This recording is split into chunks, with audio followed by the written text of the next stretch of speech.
What's up guys, it's Dan from the Headwaters Kayak Shop, and I'm coming to you from the banks of the McCallum River here in Lodi, California. And I'm finally getting around to doing my top 5 kayaks under $500 video.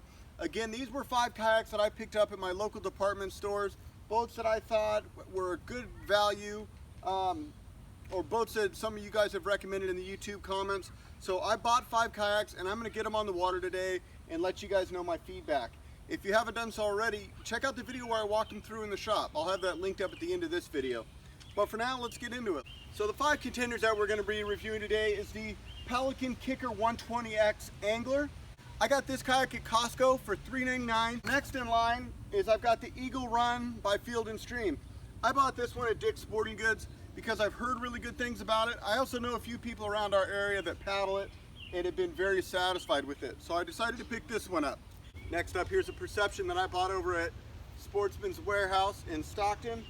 This one was a little bit over our budget at $5.50. It didn't come with a paddle, but I felt like it was such a huge upgrade in quality and features that I had to add it to the list. Just in case somebody was at that $500 threshold but willing to spend a little more, you're getting a lot more bang for your buck on this one here. The next one in our lineup is a Perception Swiftie 9.5. I really like the quality of the Perception. They use a high density rotomolded construction. It has plenty of room in the cockpit. It looks like it's going to paddle really nice. So $350, I felt like it was a good value. Definitely one I wanted to have in the lineup. And the last one in my lineup, and probably the most loved kayak from beginner kayakers, the most recommended by you guys, as well as when I hear people coming through the shop that have started out in this boat, they're very satisfied with it. That is the Lifetime Tamarack Angler. It's the cheapest kayak in the bunch. I got it for about $279 with the paddle and a rod holder from Walmart, our local Walmart here in town. So I'm gonna go ahead and hop in them and kind of talk to you about what do you get for $279 all the way up to $550. What's worth spending money on, what maybe isn't worth spending money on. So at the end of this, hopefully you'll be able to make a informed, educated decision on what kayak's gonna work best for your budget.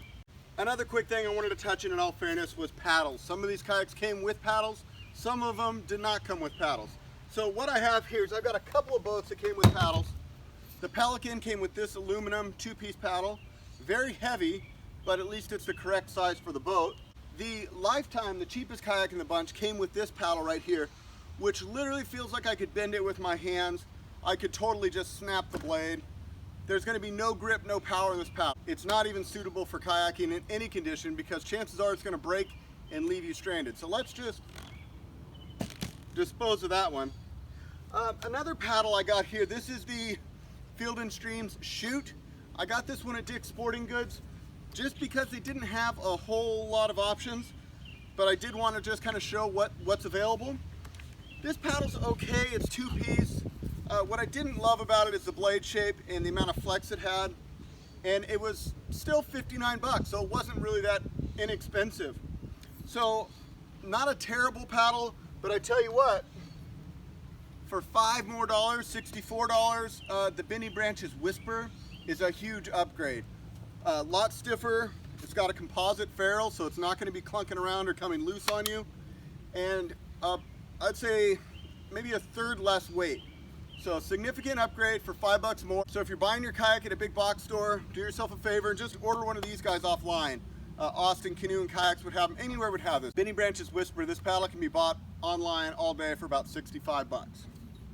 Lastly, I bought a paddle from my shop. We do sell the Whisper, but we also sell the Feel Free Day Tour paddles.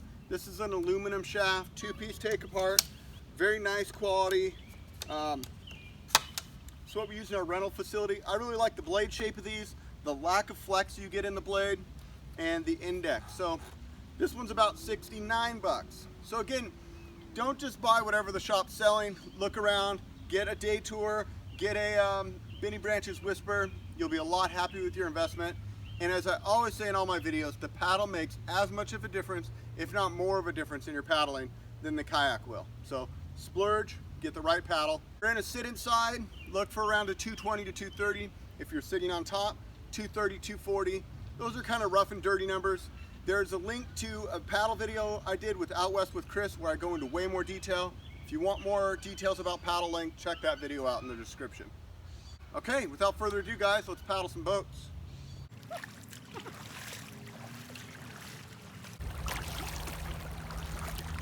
boat paddle's really smooth, I gotta say. My only gripe is the comfort. It's absolutely horrendous how uncomfortable it is. There's just no support. Like if you lean back, you just keep going. There's no support. So you really gotta stay kind of flexed and upright the whole time. I do like the open space it gives me in front. I also like the access to the rear. You know, you could put a nice tackle bag up here. You could definitely have some space to work, land a fish, even measure a fish.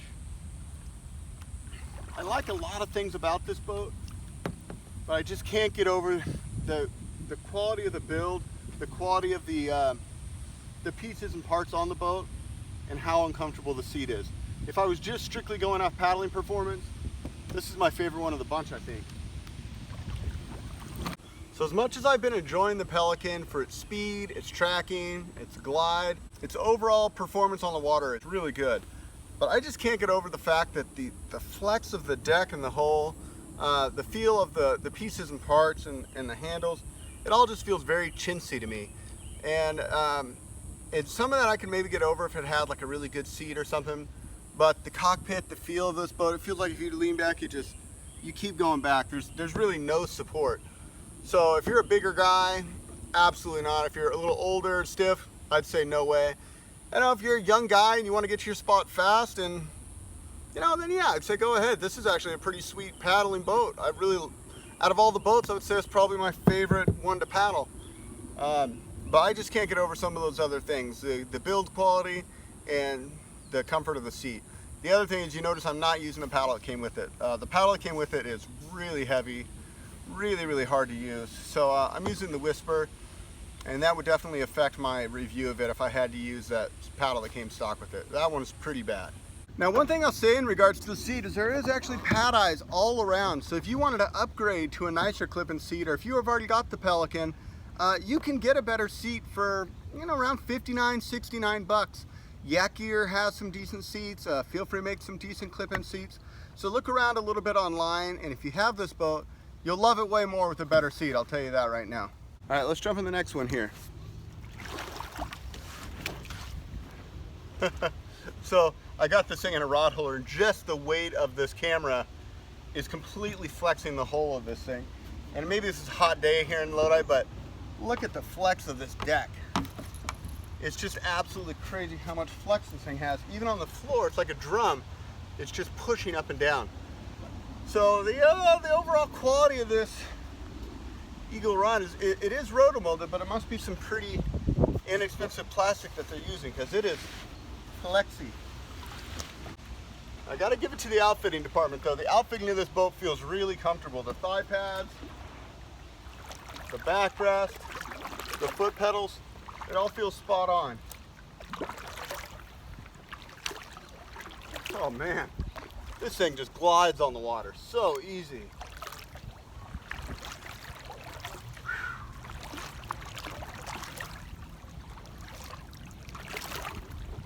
You notice I stop paddling, the kayak just keeps gliding, keeps going straight.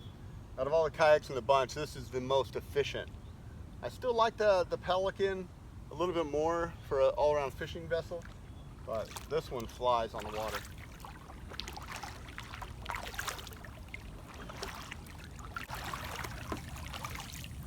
The other thing I'll say after swapping back and forth on a bunch of different paddles, the Day Tour is my favorite. It's still cheap, it's like 69 bucks I think. This is the aluminum one. They also come in fiberglass. But the overall feel of this paddle on the water is awesome. Just the way it maneuvers from power face, back face, it just feels really good.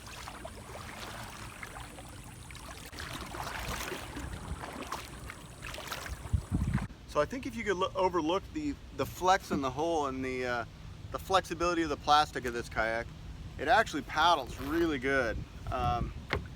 Actually taken it out twice now because I wanted to make sure I was giving my best information.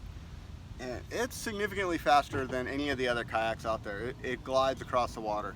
So if you're like a recreational paddler that likes the idea of fishing once in a while, but you want to actually cruise and get somewhere, this is not a bad kayak to do it in. The price is a little higher than some of the others, but I don't know of any inexpensive wreck kayaks that paddle quite as good as this Eagle Talon. So It definitely gets my vote of approval from a paddler's perspective. It's got a high secondary stability, a high capacity, but it cuts through the water. So kudos to Field and Stream on that one.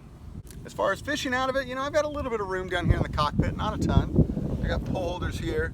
It does have a little dashboard up in the front, but you know, it's not very big. It's not even enough for, like, you know, maybe a car keys or something.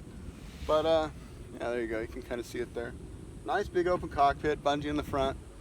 So not a lot of bells and whistles, but where it counts is the outfitting, the thigh pads, the foot pedals, the backrest, all feel really good in this kayak. So if you're a paddler, you'll definitely like this boat. You know, it's got this little dry box in the rear, which I guess I could get to it. I don't know how crazy I am about that. It's, I guess it's added features, but you could easily just throw it in a dry bag and probably have a lot safer ride. Your stuff have a much safer, drier ride. So it comes with it, what the hell. I would say if you care about your stuff being dry, still put it in a dry bag, even if you're putting it in that rear hatch.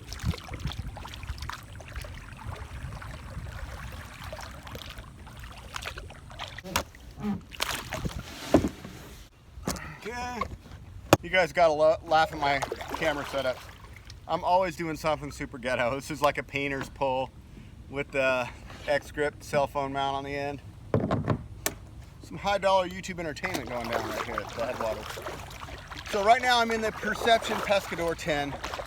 This was the kayak I was kind of most excited about, just because I felt like it was a really good quality, a lot of nice features that I'd expect on a higher end kayak, but in that $500 price point, actually about $550. A few of you said in the comments of the last video that these can be had for cheaper if you shop around a little bit online. So heads up there, you know, maybe be patient. But I would say if your local kayak shop sells a Perception, buy it from them, because you're going to get the support from them long after the fact, long after you buy your kayak. The overall fit and finish of this Perception is phenomenal. It just feels really high quality, really stiff, no flex, nice high back on it. The seat pan's pretty flat. I might add a little bit of padding there, but it's not too bad.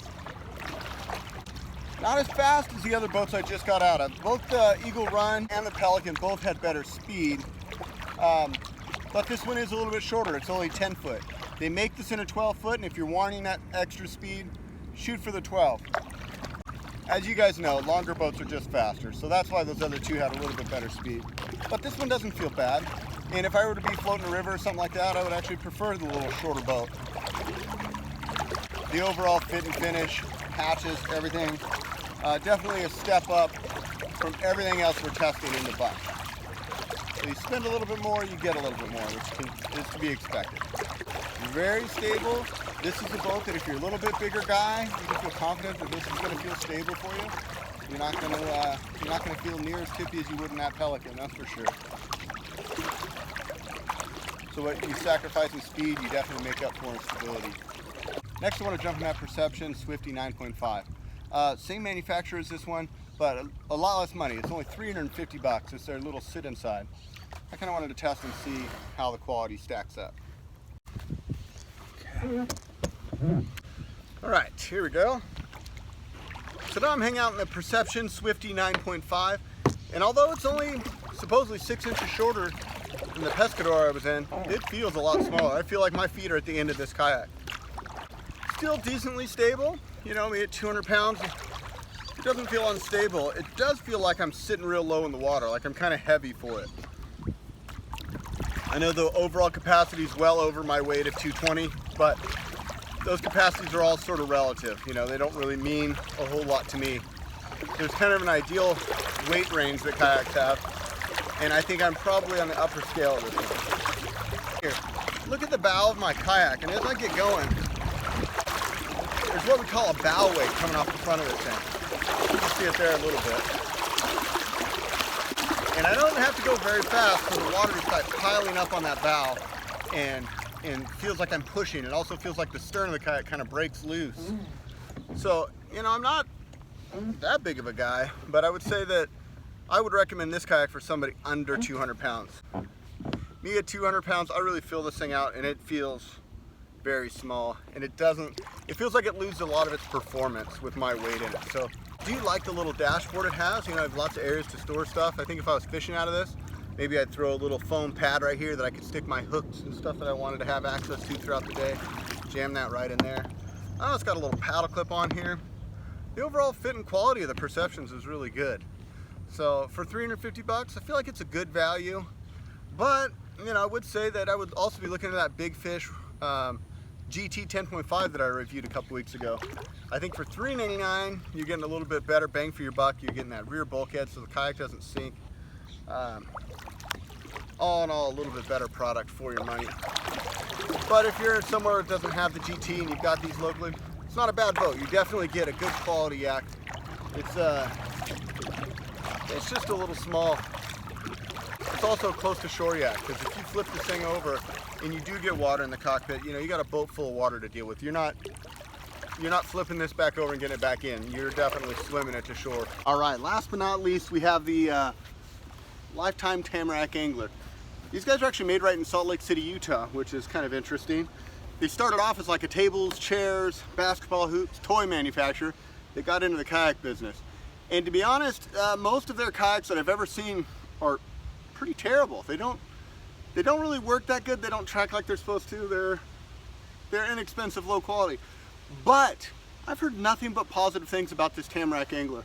So I'm really keen to test it out, paddle it, and give you guys my feedback. Out of all the comments and Facebook and Instagram posts, this was the most recommended boat for the video. So I spent 279 bucks on it, I think, at Walmart. And let's give it a shot. Yeah, it feels real stable. This one's 10 foot long, 31 inches wide, weighs about 52 pounds.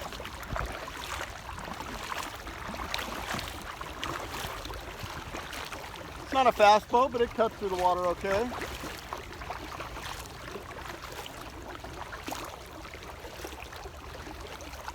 If I'm being honest, it doesn't feel too dissimilar to that Perception Pescador 10 footer. As far as the stability profile, the speed. I think the bow pushes a little more water.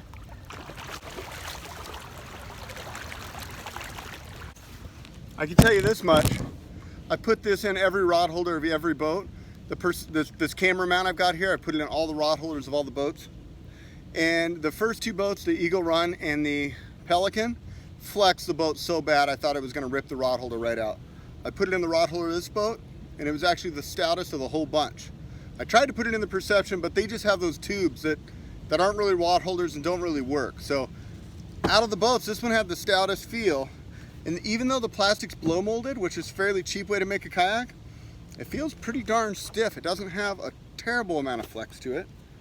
Again, everything's relative. We're talking a $279 boat here. That is definitely toy yak prices, but this is a kayak that you could definitely be capable of floating rivers or catching bass at your local waters. You know, you're not going to go far, you're not going to go fast, but it's stable, it feels good, has really nice logical deck layout. You know, you've got a little hatch access here, so if you want to have stuff underneath the hull, you could have it there. It's got the bungee up front there, so you could add a dry bag or a tackle bag right there. Plenty of room to access behind you. I can see why you guys love this so much. And I also know that there's some really good mods for this kayak. I watch the Mob and Outdoors YouTube page, and I've been following his stuff for a long time, and he's tricked one of these kayaks out. So if you haven't already, go subscribe to his channel and check out some of his Tamarack Angler builds.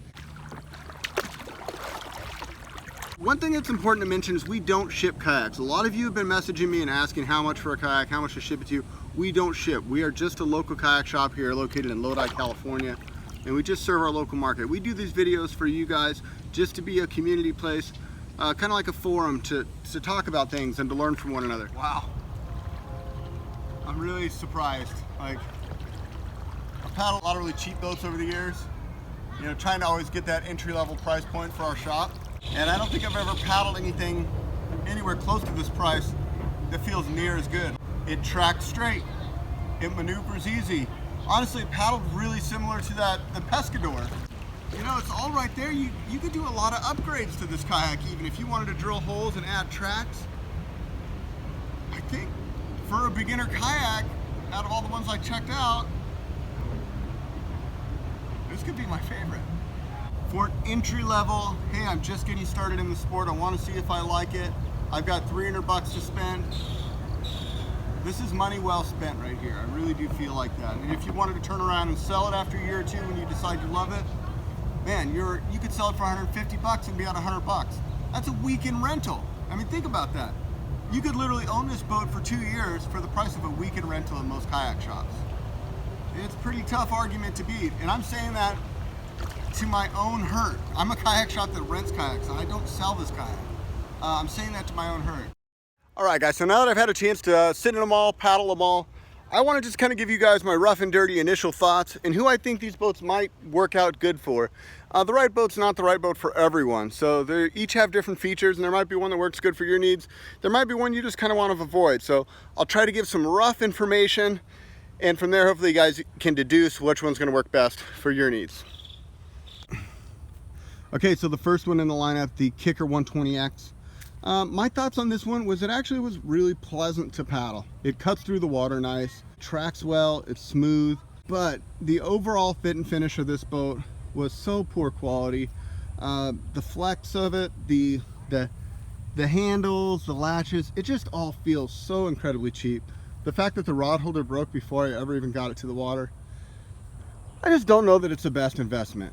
If you're looking for a fairly inexpensive option, or if you're wanting to, if you could find this boat on a deal, for maybe 100 bucks off or something like that, it'd be worth buying because it does paddle really well.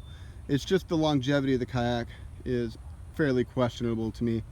The other thing that I really didn't enjoy was the seat on this one. Out of all the kayaks in the bunch, this one had the worst seat. The Pelican seat just hit me wrong. It didn't have a lot of support, and it just kind of flexed with my body. I would say if you are a recreational paddler that's going to be paddling with other people in fast kayaks, this one cuts through the water pretty well. I wouldn't say don't buy it, but just know the features and the quality of it is not on par with some of the other boats that we tested today. The next step up, the Field & Stream Eagle Run. This boat was pleasant. This boat cuts through the water really nice. It has a large open cockpit, really generous stability. It was actually more stable than the Pelican next to it. The seat, getting out of this seat and jumping into this was incredible. The overall contact points, the thigh pads here, the high back, the cup holder, the foot pedals inside, all felt really well made and quality. The boat itself had quite a bit of flex to it. There wasn't a whole lot of stiffness in the coaming, so you can see the density of the plastic isn't as good as the Perceptions next to it. So my overall opinion on it is it paddles really nice, but the quality of the plastic is a little thin. You need to be aware of how you store it, how you transport it. But on the water, it cuts through the water really good. And if you're a recreational paddler that was looking for some efficiency and the ability to fish, I would definitely recommend it. The next one I demoed was the Perception Pescador 10. And this one I got at Sportsman's Warehouse again. It's got the molded in handles. The overall density of the plastic felt incredible. There was no flex in the deck. It felt really, really good. All the hatches, the tracks, the foot pedals, all the quality of the whole boat was on point, which you would expect for a kayak around 550 bucks. The seat, the back was good, but the pan was pretty flat, didn't have a whole lot of support, but it wasn't terrible. I also really like the fact that you have those tracks on there, so if you want to add accessories to it, this is a Yak Attack rod holder.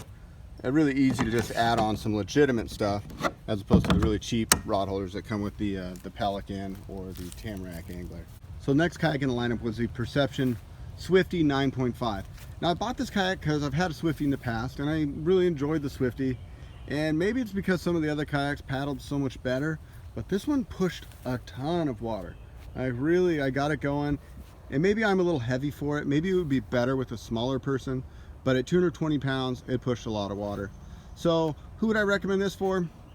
Somebody that's looking for a fairly light, well-built kayak. Somebody that's under maybe 180 pounds. But for a bigger person, I would steer something a little different. If you're looking to do more open water, look for something with a bulkhead. Again, since I bought all these kayaks, Three Waters Kayaks came out with a kayak called the GT that I reviewed, and I was really impressed with that little kayak. The price on it was only 50 bucks more than the Swiftie, and it had the rear bulkhead, the seat in it was better. Just all in all, just a little bit better product, better bang for your buck. So as much as I wanted to like the Perception Swiftie, I wasn't a huge fan of it. Next up was the Lifetime Tamarack. This is the cheapest one in the bunch and the one I got from Walmart. Again, this one came with a paddle, but the paddle was absolute trash. Like, it's an embarrassment that they even call it a paddle. This boat was impressive to me. It was stable, it paddled decent for its size. The overall feel of the kayak, you know, where I would put stuff, where I would want to like have my tackle bag, or maybe I would want to have something under the bungee here. It just felt good. Like, it's cheap and it works and it doesn't suck. The stiffness of the plastic actually felt better than both the Pelican and the Eagle Run. I mean, it's blow molded plastic, so it's not the best manufacturing process, but it does say on the tag that they're using high density plastic to mold it. So it's a cheaper process, but a better quality of material that they're using. So I think if you're on a tight budget, this would be a great way to go. It'll get you in the sport. It's something that you can literally use for a year or two and sell it for 150 bucks and not lose that much money. You know, you're gonna be coming out ahead no matter how you slice it.